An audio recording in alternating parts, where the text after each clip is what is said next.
Welcome to unsolved mysteries. दोस्तों, ये है 13 रीजन्स वाई की तीसरी वीडियो, जहां मैं आप सभी को एपिसोड 5th और 6th के बारे में बताऊंगा। ध्यान रहे कि आपने अभी तक 13 रीजन्स वाई की पहली और दूसरी वीडियो नहीं देखी है तो आपको ये वीडियो समझ में नहीं आएगी। इसलिए आई हाईली रिकमेंड कि इस वीडियो को देखने से पहले आप उन दो वीडियोस को ऊपर दिख रहे आई बटन में जाकर देख लीजिए। तो अब चलते हैं वीडियो की तरफ। तो दोस्तों, एपिसोड 5 की स्टार्टिंग एक फ्लैशबैक से होती है, जिसमें स्कूल के सारे बच्चे एक प्रॉम कंपटीशन में डांस कर रहे होते हैं। उस प्रॉम कंपटीशन के दौरान क्ले अकेला बैठा होता है और वो दूर से हैना को देख रहा होता है। तभी क्ले के पास जेफ आता है और उसे हैना के साथ डांस करने के लिए फोर्स करता है। क्ले जेफ की बात सुनकर हैना के पास डांस करने के लिए जाता है और तभी डांस करते समय हैना के दोनों हाथों से खून निकलने लगते हैं और वो क्ले को मदद करने के लिए बोलती है।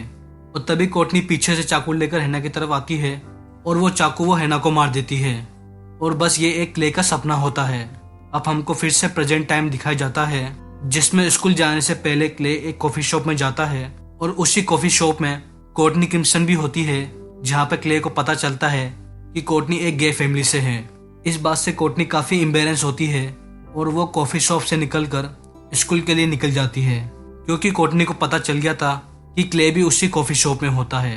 उसकी कुछ ही देर बाद जब क्ले स्कूल पहुंचता है तब वो देखता है कि टाइलर को सब बच्चे bully कर रहे होते हैं और टाइलर काफी एम्बेरेंस फील करता है, क्योंकि क्ले ने टाइलर की न्यूड पिक स्कूल के पूरे पब्लिक ग्रुप में सेंड कर दी थी। वहीं लंच के दौरान कोर्टनी और उसके फ्रेंड डिस्कस कर रहे होते हैं क्ले के बारे में, जहाँ पर मार्कस कोर्टनी को कहता है कि क्ले अब लिमिट के बाहर चले गया है और हमको उसको किसी भी हालत में रोकना होगा। और तभी इसी दौरान हमको फिर से एक और फ्लैशबैक सीन दिखाते हैं, जिसमें हैना फिर से कोर्टनी के पास जाती है फ्रेंडशिप करने के लिए, जहाँ पर कोर्टनी की दो और नई फ्रेंड्स आती है और वो उनसे प्रॉम डांस के बारे में बात करती है। और तभी कोर्टनी उनको बोलती है कि हमको एक कार चाहिए होगी जिससे हम उस पार्टी में सबसे अलग लगे। और तभी हैना कोर्टनी और उनके फ्रेंड्स को इम्प्रेस करने के लिए अपने मॉम और डैड से एक कार की रिक्वेस्ट करती है। और डांस वाले दिन तभी हैना के पेरेंट्स उसको एक कार गिफ्ट करते हैं, जिससे हैना काफी खुश हो जाती है। और फिर हैना अपने फ्रेंड्स को लेकर उस पार्टी में आ जाती है, जहाँ पर हैना एक बार फिर से एलेक्स टेंडल और जेसिका डेविस से मिलती है और वो दोनों ही हैना से बात करने की कोशिश करते हैं, पर हैना उनसे बिना बात कर ही वहां से चली जाती है। और हैना कोर्टनी और उनके फ्रेंड के साथ डांस करती है और उस पार्टी में क्ले भी आया होता है, जो कि अकेला बैठा होता है। और जेफ क्ले के पास जाता है और उसे हैना के साथ डांस करने के लिए कहता है। क्ले जेफ की बात सुनकर हैना के साथ डांस करने के लिए जाता है। और तभी हमको एक प्रेजेंट का सीन दिखाते हैं, जिसमें टोनी अपने साथ क्ले को बास्केटबॉल खेलने के लिए बुलाता है, जहाँ पर क्ले टोनी से उस प्रोम नाइट में चले गाने के बारे में बात करता है। और हमको फिर से एक बार फ्लैशबैक का सीन दिखाते हैं, जिसमें हैना और क्ले दोनों एक साथ डांस कर रहे होते हैं। और तभी जेसिका डांस के दौरान ज्यादा ड्रिंक कर लेती है और वो अपने होश खो बैठती है। तभी हैना डांस छोड़कर जेसिका की मदद करने जाती है।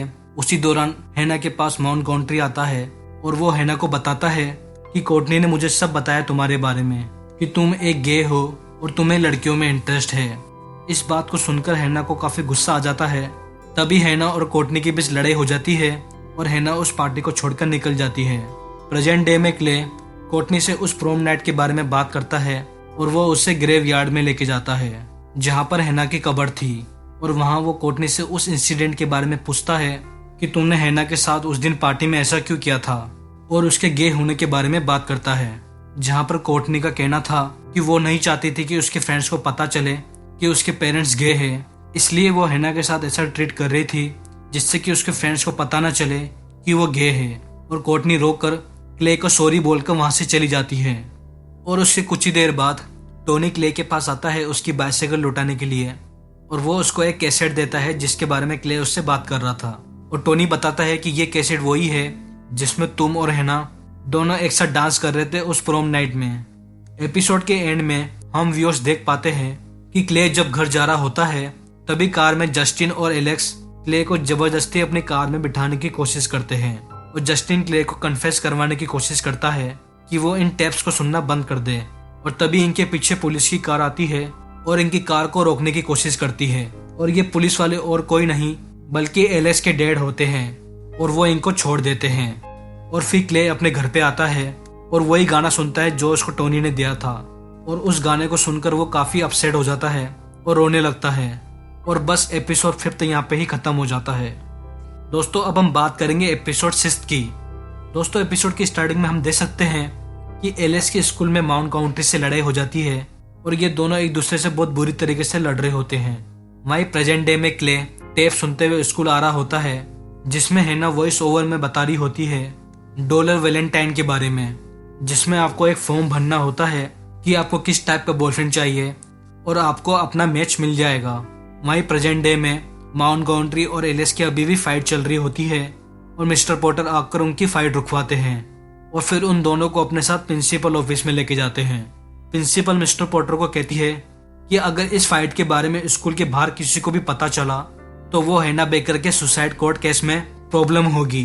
तभी मिस्टर पॉटर प्रिंसिपल को बताते हैं कि माउंट काउंटी और एलिस की फाइट स्कूल के बाहर हुई थी और इस बार इनको एक वार्निंग देके छोड़ देते हैं। और वहीं दूसरी तरफ क्ले इन टेप्स को सुनकर काफी डिप्रेशन में आ जाता है। दोस्तों मैं आपको अब बताना चाहूंगा कि यहाँ पे अब एक और नई कैरेक्टर इंट्रोड्यूस होती है और इसका नाम होता है शेरी, जो कि क्ले की क्लासमेट होती है और वो क्ले को डिप्रेस होते हुए देख लेती है। जहाँ पर फिर शेरी उससे एक प्रोजेक्ट के बारे में बात करती है और उससे प्रोजेक्ट के लिए हेल्प मांगती है और क्ले उससे होमवर्क के लिए हाँ कह देता है और उससे स्कूल के बाद मिलने के लिए कहता है। तभी क्ले और शेरी लाइब्रेरी के अंदर जाते हैं, जहाँ पर क्ले लाइब्रेरी के एक रूम को देखकर फ्लैशबैक में चले जाता है, जिसमें वो और जेफ दोनों डॉलर वैलेंटाइन के बारे में बात करते हैं और जेफ क्ले के लिए डेट ढूंढने की कोशिश करता है। और उसके दूसरे सीन में हैना डॉलर वैलेंटाइन का फॉर्म फिल करके शेरी के पास आती है, जिसमें वो फॉर्म शेरी को देती है और उससे कुछ देर बाद शेरी के पास मार्कस का कॉल आता है और वो उसको झूठ बोलकर ये बोलता है कि उसको हैना का मैच आया है और वो उससे मिलने के लिए बोलता है। वहीं दूसरी ओर प्रेजेंट डे में मार्कस, शेरी, कोर्टनी और क्ले जज करने के लिए आते हैं एलेक्स और माउंट काउंटी की फाइट के लिए कि इनमें से किसको पनिशमेंट मिलनी चाहिए और किसको नहीं। जहां पर एलेक्स का ये कहना होता है कि उसने ही ये फाइट शुरू की थी और उसको जिम्मेदार मैं ही था। अब हमको एक और फ्लैशबैक का सीन दिखाते हैं, जिसमें हैना और क्ले दोनों ही डॉलर वैलेंटाइन के बारे में बात कर रहे होते हैं और वहीं हैना क्ले से पूछती है कि तुमको भी कोई मैच मिला है कि नहीं, जिसमें हैना क्ले को बताती है कि उसको मार्कस का मैच आया है और वो उससे मिलने के लिए जाती है।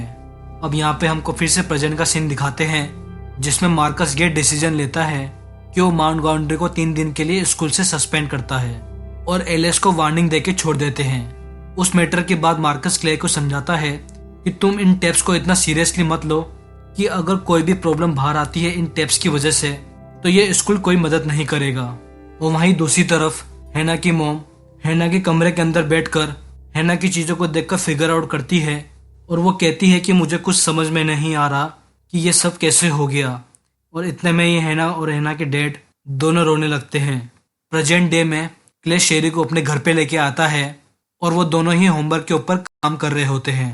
अब पास्ट में हमको एक और सीन दिखाते हैं, जब हैना रेस्टोरेंट के अंदर मार्कस का वेट कर रही होती है।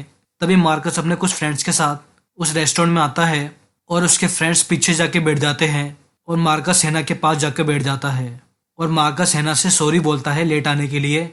और मार्कस अचानक से हैना के काफी क्लोज बैठ जाता है और वो उसको टच करने की कोशिश करता है और हैना उसको गुस्से में धक्का मारती है, जिससे मार्कस नीचे गिर जाता है। वहाँ पीछे से मार्कस के सारे दोस्त ये सीन देख रहे थे और तभी मार्कस काफी एम्बेरेस फील करता है और मार्कस हैना को चिल्लाकर वहां से चला जाता है। और वहीं दूसरी तरफ प्रेजेंट डे में क्ले अपनी मॉम को बोलता है कि आप हैना की केस के अंदर इन्वॉल्व क्यों हो रही हो और वो अपनी मॉम को इस केस को छोड़ने के लिए बोलता है।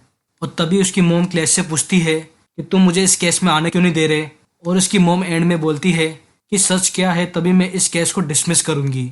और वहीं दूसरी तरफ इस एपिसोड के एंड में हैना अभी भी रेस्टोरेंट के अंदर रो रही होती है और हैना वॉइस ओवर में कह रही होती है कि ये बहुत हार्ड है बिलीव करना कि इस दुनिया में अच्छे लोग हैं।